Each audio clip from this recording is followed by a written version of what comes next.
लेकिन इनके दलालों के माध्यम से लेखपाल भी हो सकते हैं, कानून वो हो सकते हैं, तहसीलदार हो सकते हैं। वो कोशिश करेंगे किसानों को, कुछ छोटे छोटे किसानों को तोड़ करके उनसे कहेंगे तो अपना चौगुना मुआवजा पूरा ले लो और सीधा बैनामा कर दो। कोई जरूरत नहीं कर रहा है, कोई मत करे। इस तरह से वो टुकड़ों टुकड़ों में इस जमीन को लेंगे, ले सकते हैं। ऐसा हमारा अनुभव है आगरे के अंदर का। आगरे के अंदर भी हवाई अड्डे का जब उन्होंने विस्तार किया तो उन्होंने बगल में, वहाँ तो वो शहर में था, शहर में तमाम प्लॉट बने हुए थे, लोग देने के लिए तैयार नहीं थे। तब उन्होंने जो है एक एक करके अब की 2 प्लॉट ले लिए, अब की 4 प्लॉट ले लिए। इस तरह से उन्होंने तोड़ तोड़ करके जो है किसानों को जो है उनसे करार करा लिया। ये करार कराते हैं। नहीं, ये विकास के नाम पर सर धोखा है, लूट है। यह विकास जो है कारपोरेट घरानों का, उद्योगपतियों का कर रहे हैं। जनता के बड़े हिस्से का, गरीबों का, किसानों का, मजदूरों से इनका कुछ लेना देना नहीं है। 26 तारीख को हमारी संयुक्त किसान मोर्चा की तरफ से दिल्ली को लखनऊ में राजभवन मार्च हो रहा है। लखनऊ में देखो वहाँ रखेंगे, लखनऊ में हो रहा है 26 नवंबर को, इसी 26 नवंबर को। उसकी तैयारी में हम लोग लगे हुए हैं। उसी तैयारी में आज आए थे हम अपने जिले में तैयारी कराने के लिए। हमारे किसान सभा के जिला मंत्री हैं वेद प्रकाश जी, तो हम आए थे कि हम इस तैयारी को करें, तो इस मुद्दे को हम जो है उसमें भी रखेंगे, राजभवन मार्च में भी रखें। दोस्तों, हमारे साथ आज किसान आंदोलन में एक नए मेहमान का आना हुआ है। क्योंकि हमारे साथ जो नए मेहमान हैं वो आगरा से चल के आजमगढ़ की ज़मीन पे आए हैं। सर, सबसे पहले आपका परिचय क्या होगा? मेरा नाम भारत सिंह है। मैं उत्तर प्रदेश अखिल भारतीय किसान सभा का प्रदेश अध्यक्ष उत्तर प्रदेश का हूँ। आपका क्या नज़रिया रहा एयरपोर्ट को? नज़रिया यह है कि ये भूमि अधिग्रहण की लड़ाई हमारी वही लड़ाई है जो 3 काले कृषि कानून को लेकर दिल्ली पर लड़ाई हुई थी। जनता के तमाम हिस्से, कर्मचारी जो जिस लड़ाई को लड़ रहे हैं वही लड़ाई का एक हिस्सा है। हमें चाहते हैं किसानों को भूमि अधिग्रहण जो कानून यहाँ पर है, ये भूमि अधिग्रहण कानून की बात तो कर रहे हैं, लेकिन इनके दलालों के माध्यम से लेखपाल भी हो सकते हैं, कानून वो हो सकते हैं, तहसीलदार हो सकते हैं। वो कोशिश करेंगे किसानों को, कुछ छोटे छोटे किसानों को तोड़ करके उनसे कहेंगे तो अपना चौगुना मुआवजा पूरा ले लो और सीधा बैनामा कर दो। कोई जरूरत नहीं कर रहा है, कोई मत करे। इस तरह से वो टुकड़ों टुकड़ों में इस जमीन को लेंगे, ले सकते हैं। ऐसा हमारा अनुभव है आगरे के अंदर का।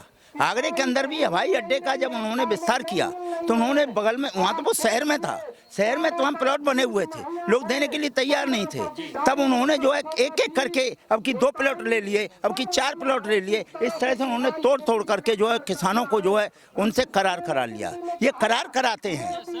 जैसे सत्ता पक्ष इस समय यही दावा कर रही है कि यहाँ के लोग जो हैं वो सिर्फ और सिर्फ विकास को रोक रहे हैं। आपको क्या लगता है? ये विकास रोकना नहीं है। हम विकास का मतलब ये समझते हैं कि विकास का मतलब है देश की 80% जनता की माली हालत का विकास। गरीब तो खुश रहे। हाँ, 80% जनता उसमें खुश रहे। लेकिन जिसमें एक आदमी जिसका हवाई अड्डा बनेगा, जो सरकार उनको अधिग्रहण कर रही है, कंपनी को दे देगी, वो कंपनी से मुनाफा कमाएगी, उसमें विकास हमारा क्या होगा? विकास का मतलब है आम जनता का विकास क्या होगा, उसमें लोगों को क्या मिलेगा, विकास का फायदा, वो मुद्दा है। और हमने ये तय किया है, हमने लोगों से कहा है कि ये आंदोलन जो है हमारी एकजुटता के ऊपर है। हमें जनता के दूसरे हिस्से भी अब कुछ दिनों के बाद हम कोशिश करेंगे, किसान सभा का एक जत्था है, यहाँ आंदोलन में शिरकत करे, 10, 20, 50 आदमियों के साथ झंडा लेकर के आए। आंगनबाड़ियों का जत्था है, आशा कर्मचारियों का जत्था है, दूसरे जनता के तमाम विभिन्न हिस्सों के जत्थे आके इस आंदोलन में शिरकत करें, तब इस सरकार की हम उसको रीढ़ की हड्डी को तोड़ सकते हैं। आज 37वां दिन है और सत्ता पक्ष या सरकार या कोई भी अधिकारी आया नहीं है। क्या ये जायज़ है या इस तरीके की बात करना भी सही है? वो ये जानते हैं कि जितने दिन हम आंदोलन को खींचेंगे, ये जनता जो हतोत्साहित होकर बैठ जाएगी, वो समझेगी कोई कार्रवाई नहीं होगी। लेकिन उसके बाद में उनके दलाल और वो सारी मशीनरी इनको तोड़ने में कहीं न कहीं लगी होगी और वो तोड़ेगी, और उससे हमें सावधान रहने की जरूरत है।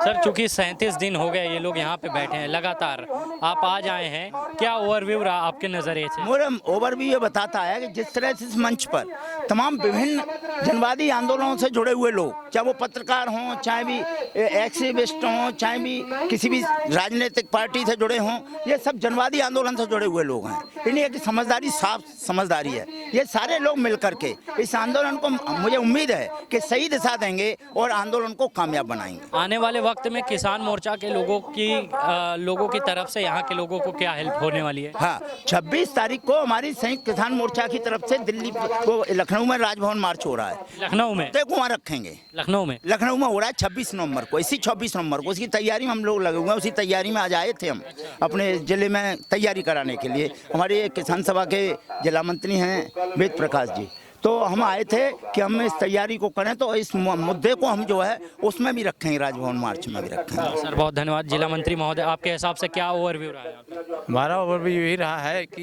ये बात जो काम बताया है भारत सिंह ने, इस हिसाब से हम गांव-गांव में किसानों की कमेटियों को बना करके इस आंदोलन को मजबूत करने का काम करेंगे, जनता को ज़्यादा से ज़्यादा उतारने का काम करें। जनता को रुला देने वाला विकास क्या करना सही होगा? नहीं, ये विकास के नाम पर सर धोखा है, लूट है। यह विकास जो है कारपोरेट घरानों का, उद्योगपतियों का कर रहे हैं।